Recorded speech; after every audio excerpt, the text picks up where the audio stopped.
Apocalipse capítulo 3, versículo 14. E o anjo da igreja que está em Laodiceia escreve isto e diz: Amém, a testemunha fiel e verdadeiro, o princípio da criação de Deus. 15. Eu sei as tuas obras, que nem és frio nem quente. Tomara que foras frio ou quente. Assim, porque és morno e não és frio nem quente, vomitar-te-ei da minha boca.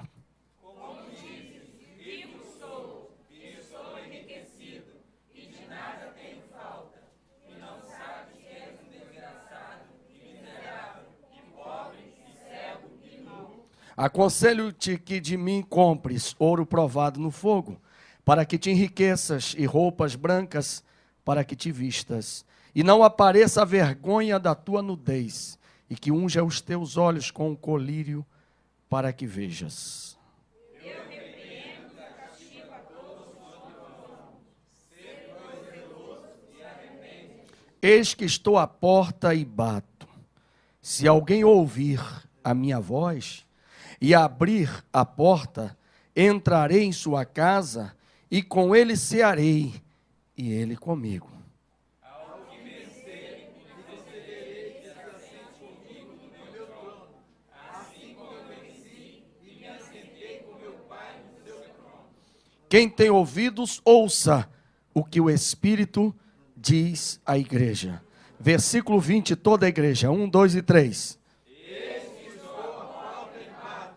Se alguém ouvir a minha voz e abrir a porta, entrarei em sua casa e com ele cearei, e ele comigo.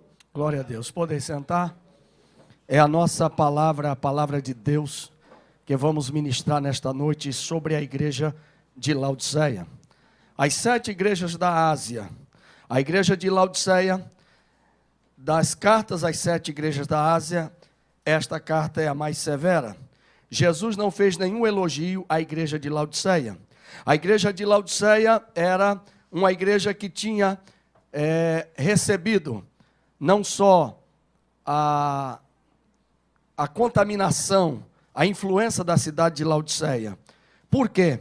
Esta igreja se tornou parte daquela sociedade e quase que se confundia igreja, Estado e a situação do que era envolvente. Esta cidade era, na verdade, antes de Cristo, 250 anos antes de Cristo, por Antíoco da Síria. A cidade era importante pela sua localização e ficava no meio de grandes rotas comerciais. Era uma cidade rica, opulenta. A igreja tinha a cara da cidade. Em vez de transformar a cidade, ela se tornou parecida com a cidade. Era o centro, a cidade de Laodiceia se destacava por 4 características. Era centro bancário, financeiro. Era uma das cidades mais ricas do mundo, lugar de muitos milionários.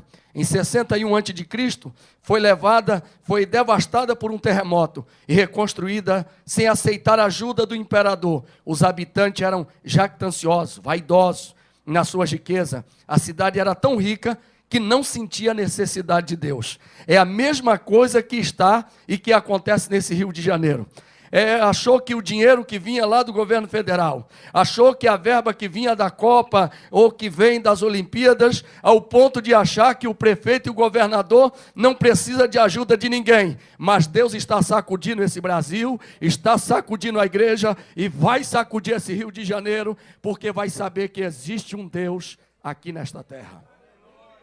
Mas o problema não é de ser sacudido. O problema é que Cristo passou a não estar naquela igreja de Laodiceia. E nós corremos esse risco permanentemente. O versículo do capítulo 3, versículo 20, eis que estou à porta e bato, ele foi usado de forma equivocada na hora do apelo para dizer para o pecador: olha, Jesus está à porta. Não foi para o pecador, foi para uma igreja que conhecia a palavra, foi para uma igreja que um dia teve o Espírito Santo, foi para uma igreja que tinha os dons espirituais, mas que perdeu tudo, se tornou cega, se tornou pobre, se tornou louca. Mas eu quero dizer que ainda há tempo de voltar, ao tempo da esperança, ao tempo, aleluia, de arrependimento. Segundo, era o centro de indústria de tecido. Em Laodiceia se produzia uma lã especial, famosa, do mundo inteiro. Aí você vê a vaidade da igreja de dizer, como? Eu não tenho falta de nada. E Jesus está dizendo, você está nua. Você tem o melhor tecido da tua cidade, mas você continua nu aos meus olhos. Você pode vestir o melhor terno, o melhor vestido, você pode estar na melhor beca, mas espiritualmente você está nu. Terceira coisa, suas características, ela se destacava pelo seu centro bancário financeiro, dos ricos que lá existiam.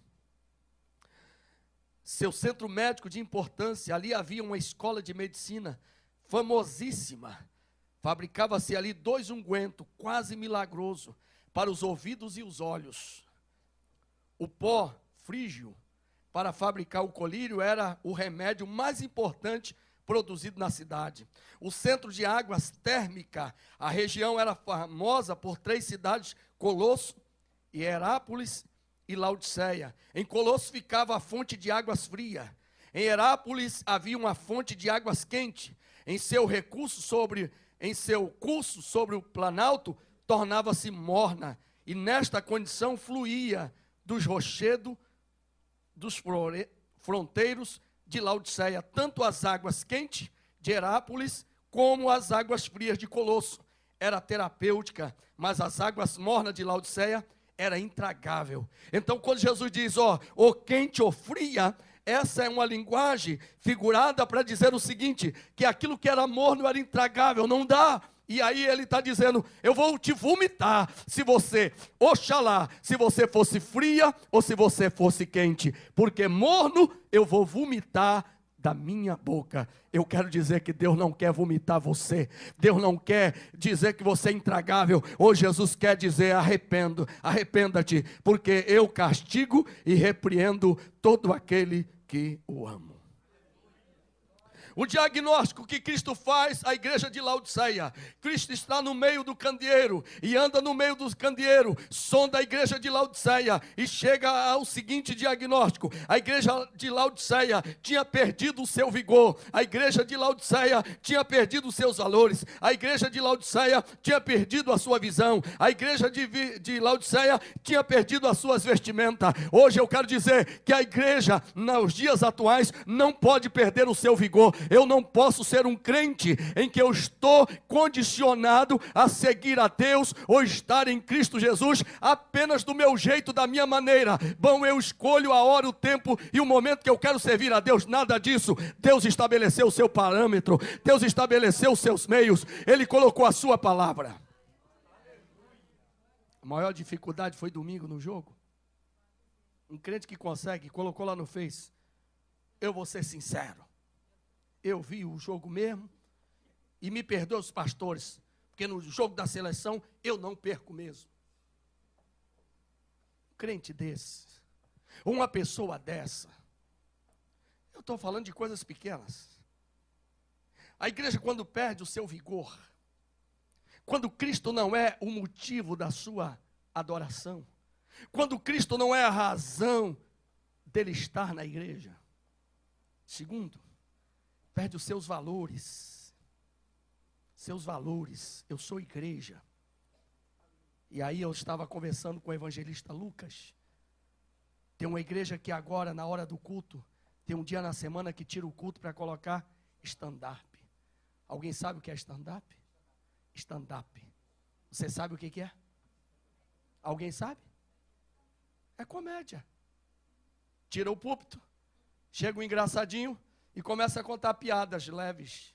Ao invés de ser piadas mundâneas, piadas leves, piadas evangélicas. E aí os crentes têm que ter um momento para rir. Porque, irmão, é muita pressão, é o dia a dia. Você tem que rir. Você tem que rir. Agora ele escolhe o pior lugar. E aí, mais triste, nós chegamos no meio de junho. E agora adentrou, principalmente o Rio de Janeiro. Lá no meu Nordeste isso não acontece. Mas aqui no Rio de Janeiro, sim. Agora, cantores evangélicos estão fazendo a festa jesuína, em que coloca o chapéu de palha. Pasme, igrejas nos seus arredores, no pátio da igreja, vamos dançar agora o forró. E aí encontrei um irmão que disse, olha, o culto domingo foi deprimente porque acabou o culto. E o pastor acelerou o culto, terminou. E assim que começou o jogo, nós fomos para o pátio da igreja, no telão. E lá ficamos esperando e torcendo. Eu não imagino uma igreja que faz uma desculpa de um culto que não pode ser cancelado. E logo em seguida, no pátio da igreja. Uns fizeram dentro da igreja e outros fizeram no pátio da igreja. E assistiram a seleção brasileira. O outro que coloca um chapéu de palha e se veste de caipira, porque não há nenhuma homenagem aos caipira. Não há nenhum interesse em promover educadamente, mas na verdade é para ridicularizar. Você pode ver que a festa junina, o caipira pinta o dente de preto para dizer que ele é banguelo. É o que há, o espantalho. É algo para humilhar. É a cultura em que os nobres têm que ter alguém para rir e zombar. Jesus não aceita essa condição. Nós, como igreja, temos que ter os nossos valores. Aí você vai dizer, pastor, o senhor está fanático, porque o nosso país é um país católico. Foi, não é mais. Nós somos 30% dessa nação. Ah, pastor, mas o que tem? A gente traz os amiguinhos que gostam de forró. Eu gosto de forró. Eu componho forró. Eu canto forró. Mas não vou aceitar um convite para nenhuma festa junina para eu cantar para as pessoas. Diga, eu preciso guardar os meus valores. Os valores não podem ser mudados em detrimento daquilo que a sociedade, tempo moderno, ou acha que isso é normal. Segunda coisa, o diagnóstico. Terceira coisa, a igreja tinha perdido o seu vigor. A igreja tinha perdido seus valores. E a igreja tinha perdido a visão. E quando se perde a visão? Quando Cristo não está entronizado. Quando nós não vemos Deus nas coisas que a gente faz. Quando a igreja se transforma apenas em uma organização. Aí eu fico olhando, quando eu fui lá em Cacima de Dentro, eu senti vergonha. Eu senti vergonha de mim. Pense, eu me senti ridículo. Porque aqui a gente tem um terno, sabe? Aqui você tira onda de bacana. Vai tirar onda lá no meio dos miseráveis. Onde o teu terno para eles, ele nem sabe distinguir a marca. O teu perfume, ele nem sabe. Imagine, eu fui pregar numa cidade e eu era evangelista. E eu coloquei 2 ternos na época de microfibra. Coloquei os ternos novos, eu disse, eu vou usar lá nessa cidade. Para meu choque, quando eu cheguei lá, pensando que a cidade foi aqui, em Cachoeiro de Itapemirim, bem perto aqui de nós, 6 horas de viagem, mas eu fui pregar num lugarejo. E aí quando me levaram, o irmão que foi me buscar no hotel, foi de uma Brasília assim, aquela Brasília que estava quase caindo os pedaços. Ali já me deu uma pancada. Quando eu entrei com meu terno de microfibra, eu disse, ameaçou meu terno. Mas o pior estava por vir. Quando eu cheguei na igrejinha pobre, com aquele meu terno, pense em alguém que está assim, está totalmente fora do contexto. Você se sente ridículo, ao invés de você se sentir posudo, poxa, está vendo meu terno? Aqui ninguém tem. Eu me senti, foi humilhado. Deus me levou a um sentimento de humilhação. Deus disse, enquanto você estava preocupado com seus 2 ternos aí, olha, eles não têm nem roupa para vestir. Nós precisamos mudar a nossa visão quanto a servir a Deus. Porque servir a Cristo, essencialmente, não significa que você vai ter uma vida esplêndida, a ponto de você sempre andar por cima. Servir a Cristo não depende, não estou dizendo que você tem que ser o pobre de marré. Não é isso que eu estou dizendo. Eu estou dizendo que os valores materiais, as coisas efêmeras desta vida, não podem sobrepor a visão que eu devo e que eu tenho que ter de Cristo Jesus. Ele é a razão do meu existir. Você está entendendo? A visão de Cristo, o que se torna uma igreja em que eu tenho que, eu estava vendo o pastor hoje de manhã falando aqui, aí Deus falou comigo, existem tantas estratégias, você pode, mas se não tiver a presença de Deus, se você não tiver a visão do que realmente Cristo tem, nada adianta. O quarto diagnóstico. A igreja tinha perdido o seu vigor, a igreja perdeu seus valores, perdeu sua visão e perdeu suas vestimentas. 17 a 22. Jesus identificou a falta e o fervor espiritual desta igreja. Na vida cristã, há 3 temperaturas espirituais: um coração ardente, um coração frio e um coração morno. Então eu quero saber nesta noite se você é frio, se você é quente ou se você é morno. Como é que eu posso identificar se eu sou frio? Eu tenho um termômetro aqui, o termômetro chamado Espírito Santo está aqui. Você vai saber. Você quer saber se você é frio? Se na hora que alguém prega, você não se comove, você não chora, você não reage, você não discute, você não se incomoda, você é frio, irmão. Se o pessoal prega, você fica sempre observando se o português dele está correto. Se você mais sinaliza os erros do que os acertos. Se nada na igreja te comove, alguém que canta, alguém que fala, alguém que chora, você simplesmente chega, você entra e sai da igreja da mesma forma. Nada te incomoda. Você é um frio, você é um gelado. Você é alguém que precisa Deus acender a fogueira. Você quer saber se você tem a chama do Espírito Santo? Se, como a menina que estava no telefone, estou falando e estou sentindo um arrepio, a chama está acesa. Se o hino antigo da harpa foi cantado, você de repente uma lágrima desce. Uma palavra no meio de uma hora de pregação, mas o pastor acabou de pregar, aquela pessoa disse, é isso que eu preciso mudar de vida, eu preciso ser melhor, eu preciso orar, eu preciso cantar, eu preciso adorar. Tem chama, tem fogo, tem unção, tem a graça de Deus.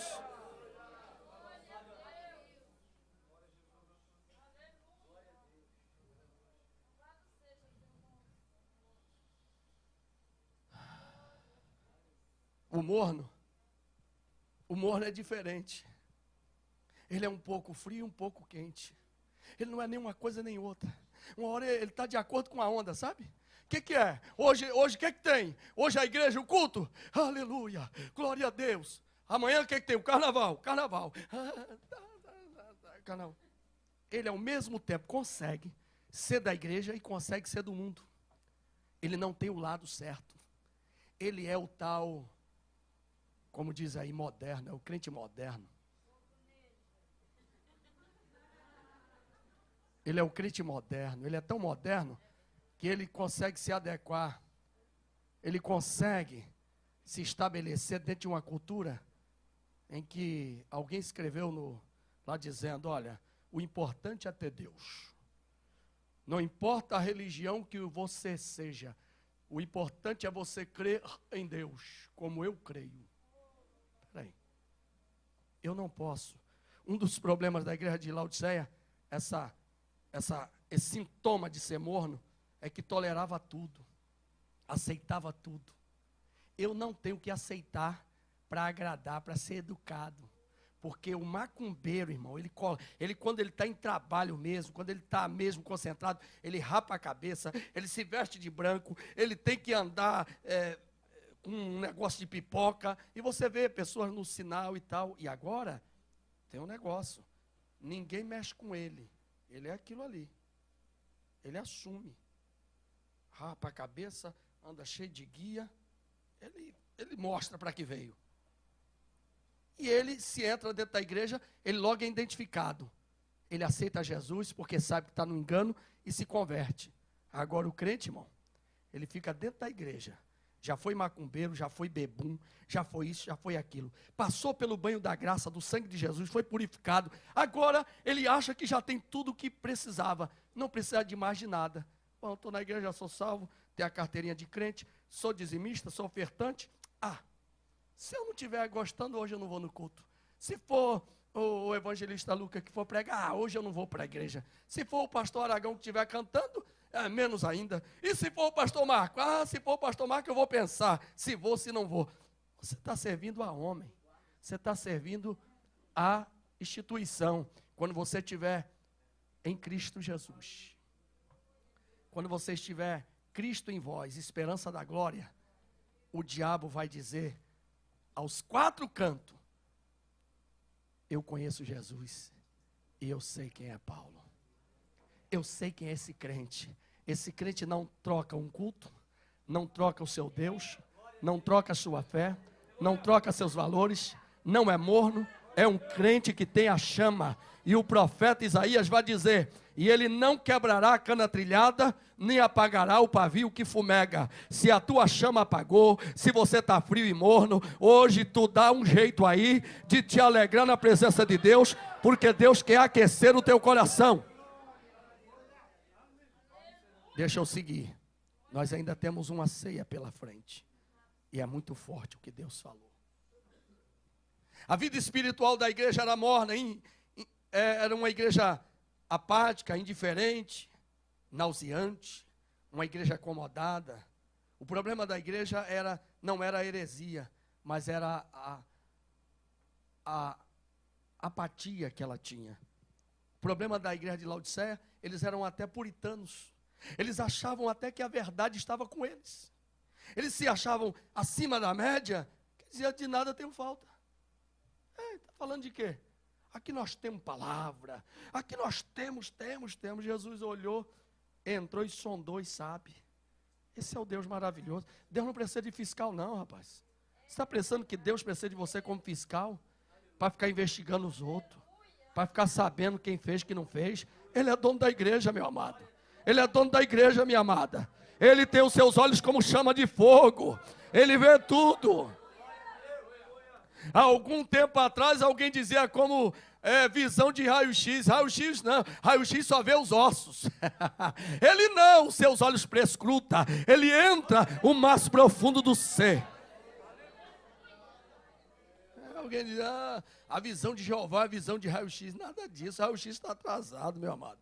Ele olha e vê você no seu todo, na sua constituição, como você é. Se eu fosse você, se alegrava mais. Jesus, e aí vou terminar dizendo, Jesus identificou que o alto engano da igreja de Laodiceia era absolutamente falsa. Aquele alto engano, o perigo do alto engano. O que é alto engano? É aquela pessoa achar, você vai para o médico. Eu fui outro dia, foi quarta-feira, eu fui na irmã Isa, eu estava em Copacabana, o telefone tocou, e aí, de repente: pastor, o senhor pode orar pelo meu neto? E eu fui, chegando lá para orar, o rapazinho chegou na sala: tudo bem, amanhã é meu aniversário. Muito bem. E você vai à igreja? Disse: não vou à igreja. Deus abençoe ali meu primo que está chegando. Ele veio lá de Piabetá. Hoje, Caso Eduardo, você tem carona até perto da sua porta. Glória a Deus. Tem lugar aqui, ó. Tem lugar aqui. Glória a Deus. Glória a Deus. Esse é o meu primo Tony. Que Deus te abençoe, Tony. Juntamente com a família, com a esposa, com as filhas. É assim mesmo. A família Fernandes é grande, viu? A família Fernandes dá para evangelizar metade do Brasil. Tem lugar aqui para essa menina, ó.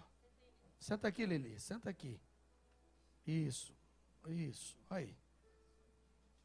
Deus abençoe. Deixa eu voltar aqui e dizer.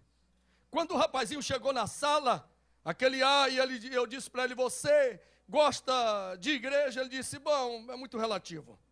Eu digo: relativo, é?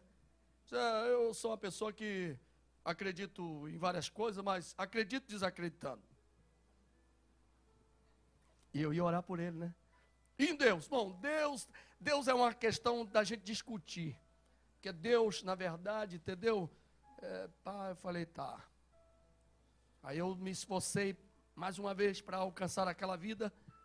E aí eu perguntei: você tem alguma religião? Não, eu não tenho religião nenhuma, não. Eu acredito em tudo e ao mesmo tempo não acredito em nada.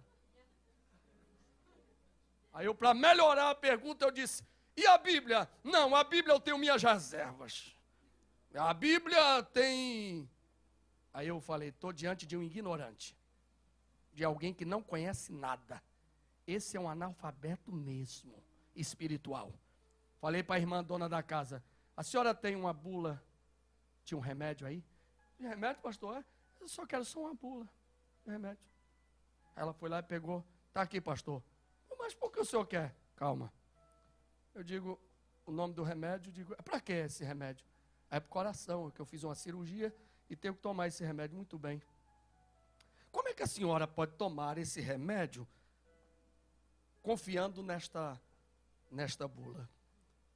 É porque o médico, o farmacêutico, o médico chegou à conclusão que, feito no laboratório, esse remédio tem um agente ativo e a sua composição, a sua fórmula, provoca uma reação de cura ou de bem-estar. Quem é que lhe garante que realmente esse médico que fez, esse farmacêutico que fez esse remédio, realmente fez? Na sua medida, na sua composição. Ela disse, eu não parei para pensar. E você, meu jovem, o que é que você diz? Como que eu vou tomar um remédio que eu não sei? Foi o homem que fez. E o homem que fez, eu não conheço ele. Depois de eu fazer essa pequena ilustração, eu disse, você já leu a Bíblia? Não. Então, pois é. O que eu acabo de dizer para você é que você não pode dizer ou falar de algo que você não entende. Você está diante de um pastor que aos 14 anos aceitou a Cristo, que estudou a Bíblia e que estuda a Bíblia e que eu posso te ensinar. Você quer aprender? Quero. Comecei a falar do amor de Deus, da palavra. No final, aquele rapaz aceitou a oração de bom grado, consciente. Sabe o que eu quero dizer com isso? É que aquele rapaz, no seu alto engano, por ser de classe média alta, ele chega soberbamente a pensar de que ele não necessita de Deus, que ele não precisa de religião, de que igreja, pastor, todo mundo vive atrás do seu dinheiro. Pobre daquele que pensa assim, porque tem alguém que é tão pobre que o que sobrou para ele só foi dinheiro. Mas além do dinheiro, a gente tem a paz, a gente tem o amor, a gente tem Jesus. Laodiceia, o perigo do alto engano. Laodiceia, versículo 17 diz, Laodiceia se considerava rica e era pobre. Sardes se considerava viva e estava morta. Esmirna se considerava pobre, mas era rica. Filadélfia tinha pouca força, mas Jesus colocara diante dela uma porta aberta. O fariseu deu graças por não ser como os demais homens. Muitos nos dias do juízo vão estar enganados, dizendo, mas eu fiz isso, mas eu preguei, mas eu evangelizei, mas eu. Jesus disse, apartai-vos de mim, maldito, para o fogo eterno, vós que praticai iniquidade, porque eu não vos conheci. Diga para a pessoa que está ao seu lado, não te engane. O perigo da autossatisfação. O primeiro perigo que Jesus identificou foi o perigo do auto-engano, de você achar que está certo. E em algum momento da sua vida, você já passou por isso, sim ou não? De você fechar a questão e dizer, eu estou certo, e não sei o quê. Eu peguei uma carona com um irmão, e ele foi me dar uma carona, eu moro na José Higino, e aí, morava na Rua Uruguai, no 288, e aí, eu tenho que entrar na José Higino para pegar a Maria Amália, não é? Aí eu disse para ele, olha, você pode entrar aqui. Ele disse, não, eu vou direto, lá na frente, eu entro na Rua Uruguai. Eu morava ali já há 4 anos. Sei a rua do bairro, sei o trânsito do bairro. Ele está me dando uma carona. E aí, de repente, do nada, ele diz, não, eu lá na frente eu dobro. O que é que eu fiz? Deixei. Quando ele tentou ir a contramão, eu falei, pois é, irmão, assim existe muitos crentes. Ele está redondamente enganado, mas ele continua dirigindo para o erro. Hoje Jesus está dizendo, puxa o freio de mão, desce desse pedestal, Reconheça o seu erro, porque é aí que você vai começar a acertar em Deus. Você vai começar a dizer: eu estou equivocado, eu estou errado. Ei, não é humilhação reconhecer as vezes que você erra. Pelo contrário, isso é uma virtude. Permanecer no erro, diz o adágio popular, é burrice. Errar, diz o homem, errar é humano. Mas permanecer no erro é burrice. Olhe para o irmão e diga: não erre. Não fique no erro. Vamos corrigir. O perigo da autossatisfação. A igreja disse: não preciso de coisa alguma. Aquela pessoa que diz: eu não preciso. Tenho minha juventude pela frente. Em Alto Gironda, foi Espírito Santo. O rapaz chegou na minha frente. Eu fiz o apelo para ele. E ele olhou e disse: eu sou muito jovem. Eu não quero Cristo. Mas hoje pode ser a sua última noite. Ah, não, eu tenho muita vida pela frente. Saiu da cruzada. E ali ganhou não sei quantas facadas e morreu naquela mesma noite. Aqui em São Gonçalo, em Niterói, em Vital Brasil, na hora do apelo, olhei para o desviado e disse: hoje Jesus te trouxe aqui para que você volte. Ele disse: mas hoje eu não vou voltar. Mas hoje você pode dormir, deitar, dormir e não acordar. Ele disse: mas será? Não acordou. Hoje, na igreja que o pastor Anderson está pregando, pastor Paulo Afonso, o homem parou na minha frente e eu disse: hoje o relógio de Deus passa diante de você. Está contando os segundos. Aceita? Ele aceitou. Saiu do culto, na Praça de Trindade, foi alvejado por vários tiros e morreu. Ele morreu salvo. Ele morreu salvo. O problema da autossatisfação é de você achar que você vai ter toda a vida ou toda a oportunidade, e a oportunidade e o tempo e o futuro pertencem a Deus. Você está com seus botões contentes? Irmão, estou fazendo uma faculdade, tenho um bom emprego. Sexta-feira fui ao velório do Marcelo Oliveira, meu amigo de concurso público. Marcelo cheio de saúde. Trabalhava em preparo e pagamento. Recebi, estava lá na minha escala na segunda, na quarta-feira, e disseram: olha, ele foi para o hospital, câncer na cabeça. E quinta-feira recebi um torpedo dizendo: Marcelo acabou de falecer. E eu fui lá fazer o ato fúnebre. Marcelo tinha 42 anos. A vida acabou. Um bom emprego. A esposa dele se abraçou comigo e disse: como é que pode, pastor Marcos? Jesus disse que a vida de um homem não se constitui nos bens que ele possui, mas na vida eterna. Você anda muito satisfeito quando você entra dentro daquele carro novo? Glória a Deus, alegria e satisfação.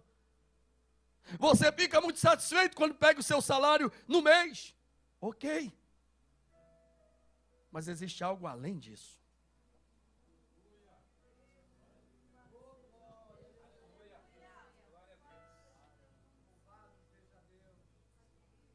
A igreja de Laodiceia era morna em seu amor a Cristo, mas amava o dinheiro.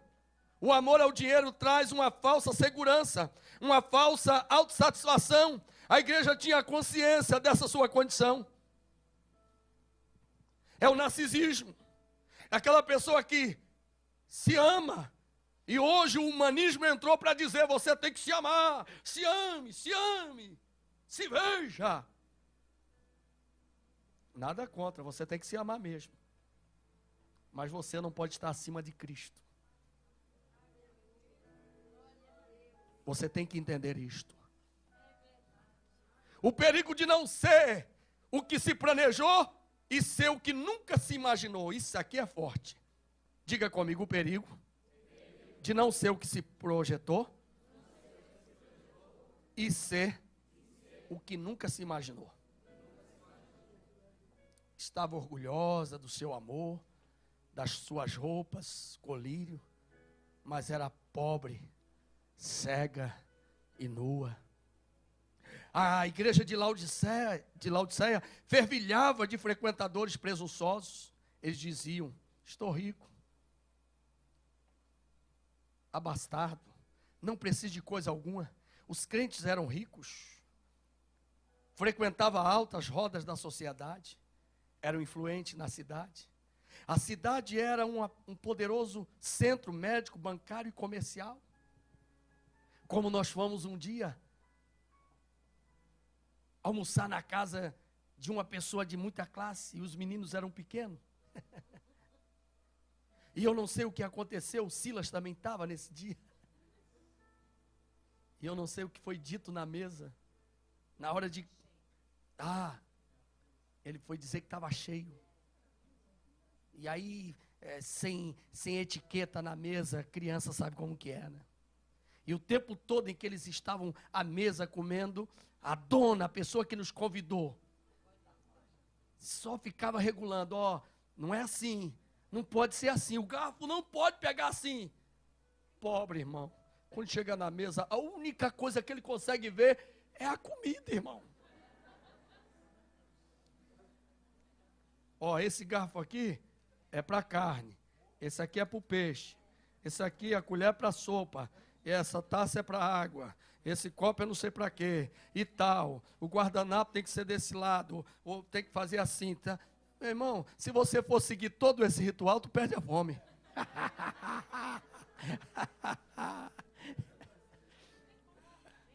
E para você ser aceito na alta sociedade, muitas vezes você tem que pagar o mico. Você tem que mostrar que você... Ei, não mostra não, irmão. Seja fino, seja educado, mas nada vai interiorizar em você aquilo que você necessita. É só o Espírito Santo, é só a presença de Deus. Porque há muita gente aí, meu amado, há muita gente que, granfina demais, mas oca, vazia, sem nada. E você, meu irmão, que não teve nem oportunidade de fazer um curso de etiqueta, um curso de etiqueta, como sentar à mesa, mas você está cheio, está impregnado da presença do Espírito Santo de Deus.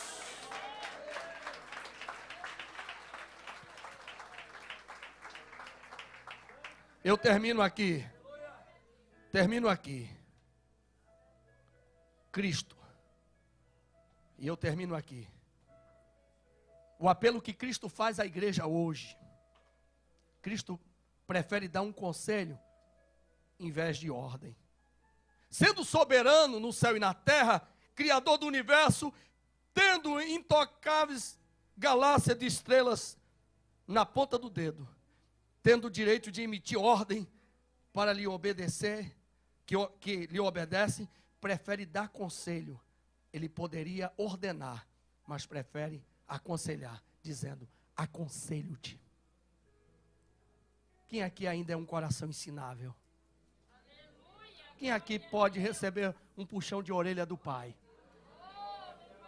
Dizer: você lembra quando você era novo convertido, tu entrava dentro do quarto, chorava, se lambuzava lá o rosto, saía chorando. Tu não estava muito preocupado se alguém falava de você ou não? Tu lembra daquele tempo em que tu eras mais desprendido com as coisas? Tu chegava na igreja, tu só queria saber de adorar. Mas o tempo foi passando, foi tirando isso de você. E você foi perdendo a tua essência. Lembra que para você sentir a presença de Deus não era muito? Não precisava nem de uma pregação. Você só bastava dobrar o joelho. Você sentia o calor, a presença de Deus te envolvendo. Você lembra de quando no dia que você levantou a tua mão e disse: Senhor, eu te recebo como meu Senhor e Salvador, e que você chorou profundamente, e você sentiu que um vazio saiu de dentro de você, e você passou a se sentir uma pessoa melhor. As pessoas à sua volta viram no seu rosto um brilho diferente que até então não via. Mas o tempo foi passando e parece que você foi ficando estranho. Você foi Você foi moldado a uma cultura que não é a cultura de Cristo. A suficiência está em Cristo. A igreja julgava-se autossuficiente, mas os crentes deveriam encontrar a sua suficiência em Cristo. Aconselho que de mim compres em Jesus.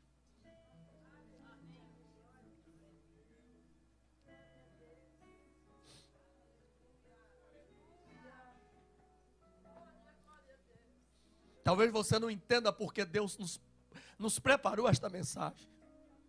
Porque Deus está com saudade de você. Deus está com saudade daquela vida espiritual que tu tinha. De como você adorava o Senhor. De como você era fervoroso. Mas você se emaranhou por problemas e dificuldades na vida. Que hoje para Cristo te encontrar está mais difícil. Tu tem tempo para o Face. Tu tem tempo para o MSN. Tu fica no Instagram. Tu está em todas. Tu está em todas as redes, menos na rede espiritual.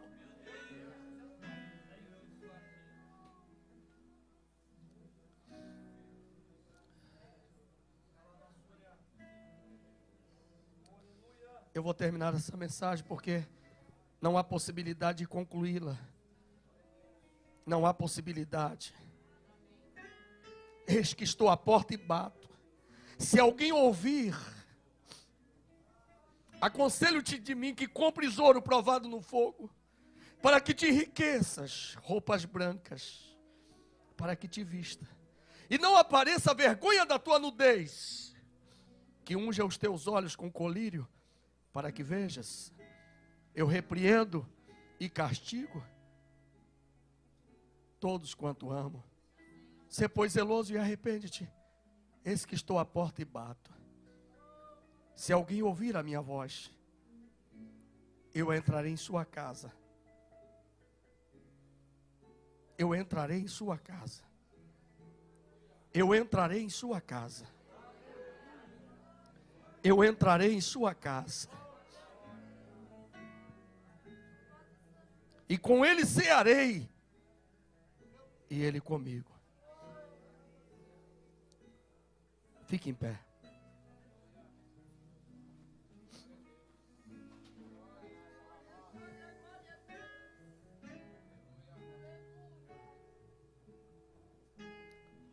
Tenho saudade daqueles dias que você fazia a oração. Tenho saudade de ver os joelhos dobrados, o olhar molhado em contrição. Tenho saudade de ver você me adorar com a alma rendida, com o coração contrito, pra me adorar. É o tempo de voltar e de se encontrar comigo. Quero te renovar, tuas forças restaurar. Sou teu amigo. Quero te envolver no meu mistério e te fazer entender. Quero te colocar no meu manto, derramar o Espírito Santo e te aquecer. Eu quero fazer uma ceia e palestrar em tuas emoções. Quero aquecer a tua alma, cura todos os teus traumas. Oh, eu quero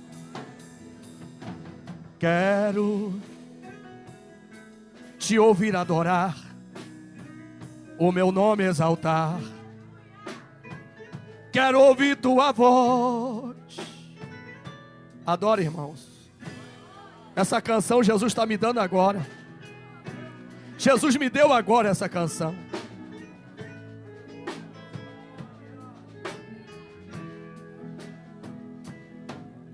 É tempo de se arrepender, de se converter, de voltar para Deus. É tempo de se aquebrantar, de se humilhar e dizer: eis-me aqui. É tempo de te humilhar, de se consertar. É tempo. Fala comigo assim: é tempo. Diga mais forte: é tempo de se converter, de se arrepender. É tempo de se humilhar. Aleluia. De calabarabanchevas.